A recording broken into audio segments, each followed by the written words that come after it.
good evening. This is Jan from New York City. My channel name is Jan from New York City Saves Money. How you doing this evening? Hope everybody's doing well, and I hope you had a great day. Yes, I do. Now it's time to kick back and relax a little bit, or whatever you're doing, chopping vegetables or whatever else you're doing. You have a minute to check this out. This is the nightly version of me. You could see me on camera Monday through Friday every morning. My uploads are at 5 a.m. Eastern. Thank you so much. I don't know about you, but I have this like secret obsession. Yeah. And the secret obsession is with Thomas. Yes, it is. Thomas's cinnamon swirl raisin bread. Ooh, it is so nice. I like it. I like it. I like it. Anyway, how many of you out there? This is not a sponsored ad by any stretch of the imagination for this company. But I want to point something out that I actually did point out in previous videos way back on a video about reading the labels sometimes on things. So just this morning, literally just this morning, I just decided to have, a couple of slices of my favorite cinnamon swirl raisin bread, put a little butter on it, set down my cup of joe. And it's sort of like reminiscent of when you're a kid and you're reading the back of a cereal box, like out of habit. How many of you out there have ever done that? Well, in this case, I decided to read the Thomas Cinnamon Swirl Bread label. There is something that sometimes a lot of us bypass, including me. I don't read every single label all the time, but there is a site that they post recipes on. And the recipe site is called thomasbreads.com. I don't know if you've ever been there.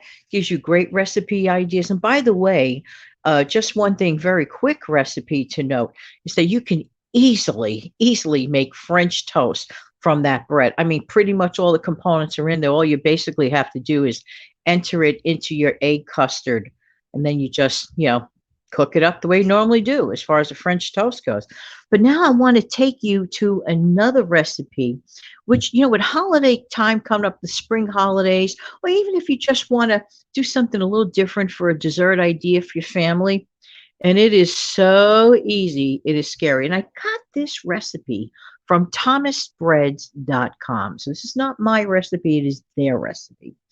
And actually, the recipe is so cute. It's called Cannoli in a Bowlie. I love that name. Isn't that adorable? And basically, what you're going to do is they show you how to make the cannoli cream. How many of you out there like cannolis? Oh my gosh, what a treat. But what you're going to do is you're going to make the cannoli cream, and you're going to also toast up a few slices of that Thomas's bread. You're going to cut it into wedges or triangles, and you're going to have that as like your dipping device, if you will, your delicious dipping device. So let's get started on this. And basically what you're going to need is 1 cup of mascarpone cheese. 1 cup of mascarpone cheese. This is to make the cannoli filling. Okay. 1.5 cups of ricotta cheese, 1/2 cup of powdered sugar, 1.5 cups of semi-sweet chocolate chips. It didn't specify what size, so if you like the smaller ones, use the smaller ones, or regular ones, use the regular ones. Whatever you have, whatever you like. Also, 1 teaspoon of ground cinnamon, 1 teaspoon of vanilla extract, 1 teaspoon of almond extract. Okay, that's it. So basically what you're going to do is you're going to mix up the wet ingredients. It didn't specify use a hand mixer or anything, so my guess is because of the way the nature of the contents are, you could probably basically just do it by hand.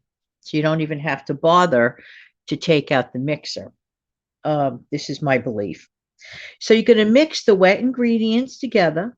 You're going to chill these ingredients for at least 1 hour, but up to a full day.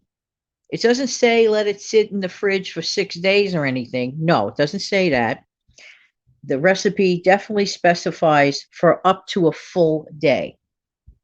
So that would mean, let's say it's a Saturday, and you want to make something a little different for your family for Saturday night for a special treat. It wouldn't hurt to create this, mixture in the morning, let it sit and chill till it's nice and chilled. And then at night, just take it out, toast up those wedges. OMG. I can only imagine how good this tastes. I love the flavor of cannoli cream. And let me tell you, I've had some definitely great cannolis in my lifetime. Now, let's talk about mascarpone cheese for a minute. Mascarpone cheese can actually be a little bit on the expensive side. So I learned a great swap out from another network on TV. If you don't have mascarpone cheese, you could certainly swap it out for Neufchafel or Neufchaffel. I always say this word incorrectly, but you know the one I mean, or Neufchaffel cheese. I said it three different ways. Hopefully, one of them is correct, but you probably know what I mean. And if you don't even have that, who's to say you couldn't work with softened cream cheese, 1 cup? Because, like I said, I mean, don't get me wrong, mascarpone cheese is the bomb. It's really good and probably perfect for this recipe, but I'm just talking about budget friendly swapping out here.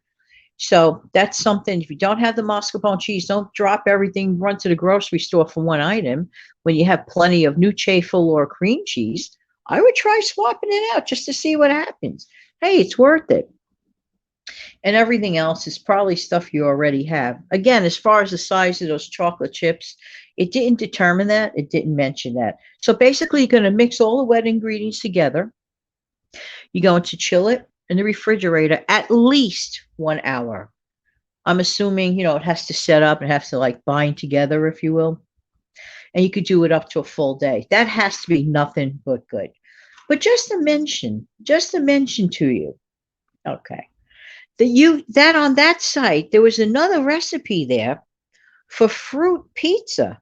This was involving using a Thomas English muffin. So I can only imagine, and if I'm not mistaken, the picture had on it like kiwi and strawberries and some other fruit, and I think some sort of other, possibly a cheese type of dip under it. So that has got to be nothing but good.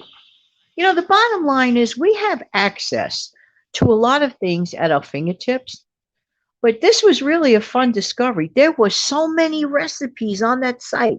I really hope you go over there. I'll mention it again. It's called thomasbreads.com. Just like that, thomasbreads.com. And you're going to find a lot of really nice recipes. There was even a recipe there for a fish sandwich. Like it just went all over the map. So I know you'll have a ball. Take full advantage of the packaging of things that you already have. It gives a lot of information. So be a package scavenger, if you will. Anyway, in the meantime, this has been Jan from New York City. I hope some of you make this. If you do, please let me know that you're considering making this in the comment section below. Have a wonderful evening, everybody. And I'm going to close out the show momentarily. Take good care, everybody. See you in the morning at 5 a.m. Eastern. Have a great night. Bye-bye for now.